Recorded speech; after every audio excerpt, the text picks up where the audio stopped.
Radar stands for Radio Detection and Ranging. Radar uses waves of energy to sense objects.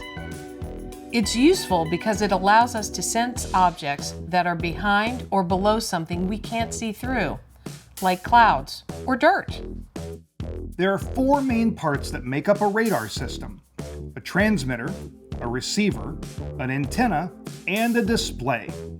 The transmitter creates invisible streams of energy called radio waves, which the antenna sends out into the air, or the ground.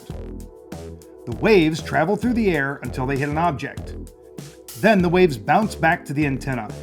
Finally, the waves pass to the receiver, which collects the data and measures how long it took for the wave to return.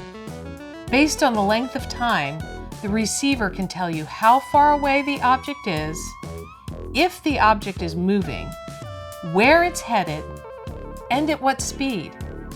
Certain types of radar can also tell how big an object is.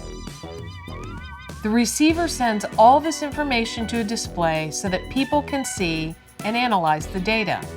Radar has many uses. Air traffic controllers use it to keep track of airplanes.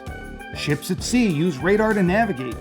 And you've probably watched your local meteorologist use it to track storms and predict the weather. Police use radar to spot speeding motorists, and archaeologists use it to find hidden structures. Let us know what your favorite part of this video was in the comments section. And if you enjoyed it, be sure to give it a like and a share.